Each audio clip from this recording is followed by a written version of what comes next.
today, I spent 40 years looking for proof that I was worth something, and the proof was already here.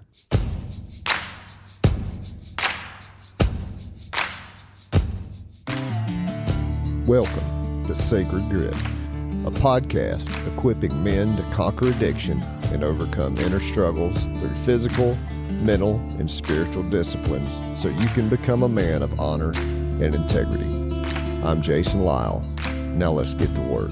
Today you'll learn worth that depends on performance, approval, or achievement is not worth. It is a contract that always expires.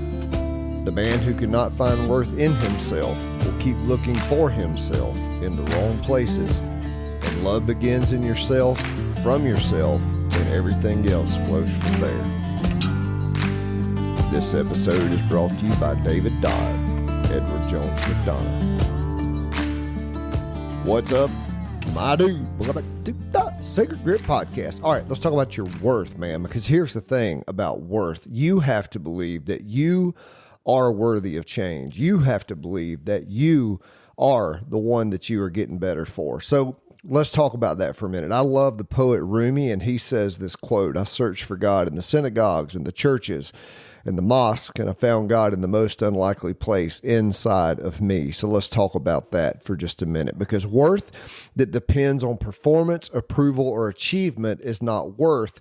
It's a contract that always expires. So let me tell you what I mean by that. So if I am always performing and getting approval and getting my next achievement, I'm always chasing after a moving target. Like it's always moving. So if I want to make $10 an hour, then when I get there, I'm like, oh, I made $10 an hour. I make $11 an hour. Oh, now I want to make $12 an hour.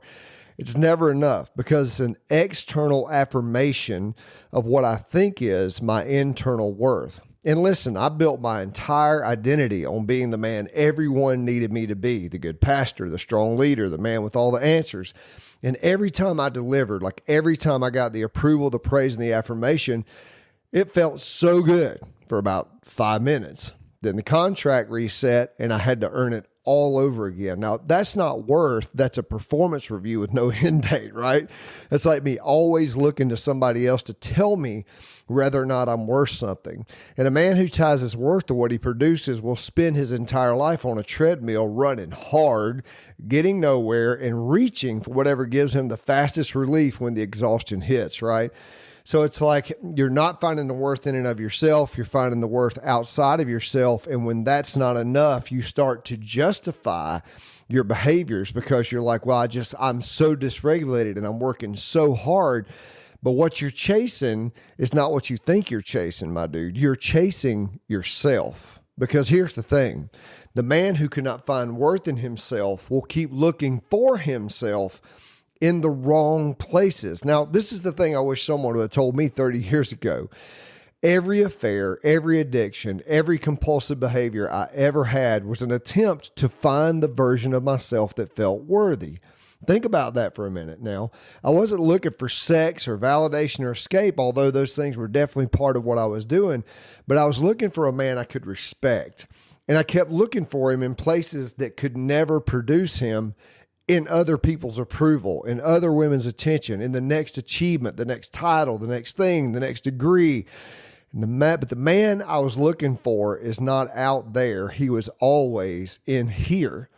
So here's the thing. Until you believe that, you'll keep looking in the wrong places. For me, it was like my friends, the gym, how much more I could lift, how much faster I could ride my mountain bike, the next big adventure I went on, the next big social project I did in Uganda. Like my entire life revolved around trying to reach this thing because here's what I thought.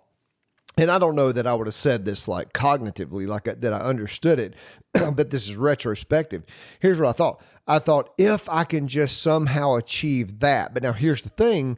I never knew what that was. But it felt inside of me like I was trying to achieve this ultimate thing. And then if I achieved that ultimate thing, then finally I would find peace in my soul.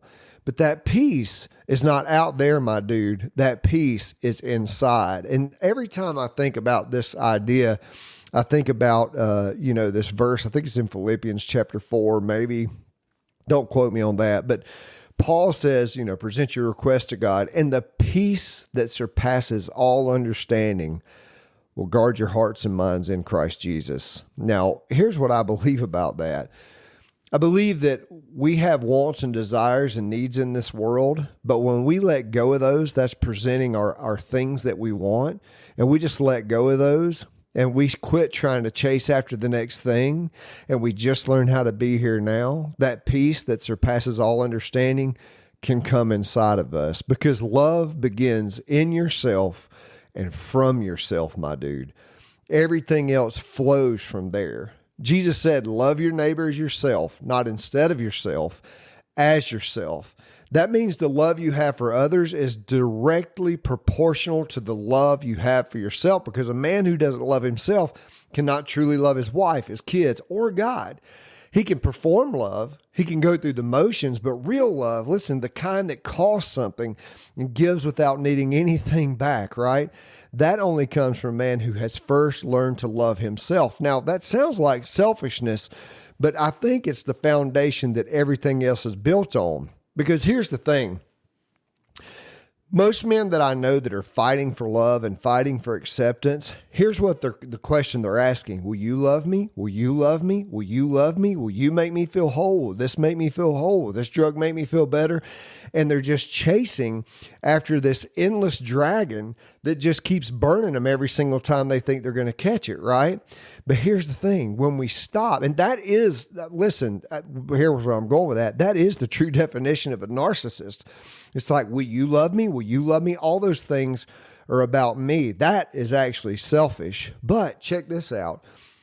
When I get up in the morning and I take an hour out of my day to simply love myself, at noon, if I get up out of my office and I go out and put my feet in the grass, or if I go rock climbing at my buddy's in my buddy's basement for an hour, or if I go for a walk around the lake in the afternoon, those things are me actively loving myself. When I eat good food, when I take care of myself, I'm actively loving myself. Now, that love that comes up from inside of me can permeate out of me, and I don't need anything back from anybody because I have already accessed everything I need in myself, my dude. I think about being on an airplane, and I know I've said this before, but they say in the case the cabin loses pressure, an oxygen mask is going to come down from up above, blah, blah, blah. Put it down on your mouth tightly. Then it says this line, put your mask on first before helping anyone else secure theirs. That is a powerful line, isn't it? Because the idea is you can't help anybody if you're dying. And the truth is, dude, so many men out there right now are just dying from lack of self-worth. So on Gritty Wednesday, I'm going to talk a little bit about how to start gaining that self-worth.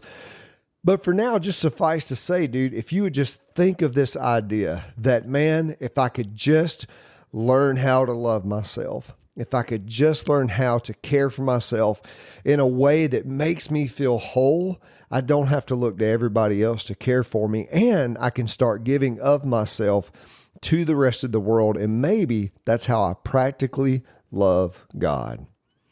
All right, so today you learned worth that depends on performance, approval, or achievement is not worth. It's a contract that always expires. The man who cannot find worth in himself will keep looking for himself in the wrong places. And love begins in yourself, from yourself, and everything else flows from there. My dude, thank you for listening. You can get a hold of me at jason.lyle@thesacredgrit.com. That is how you would get me. I would love to talk to you about coaching and see if that's something that's a possible fit. I have all manner of ways to get you started, give you help, and all manner of price points to do so. So I'd love to talk with you. All right, my dude, this episode's also brought to you by MMB Dentistry, my good friend Jody Morgan down in Griffin, Georgia. You've heard about him because you've listened to the podcast, but I can't tell you enough how good of a dude Jody is. And not only is he a good dentist, he is a great friend. So if you live south of I-20, I said it, south of I-20, check out MMB Dentistry and go see my good friend Jody Morgan. All right, my dude, I hope you have a great week. I will see you on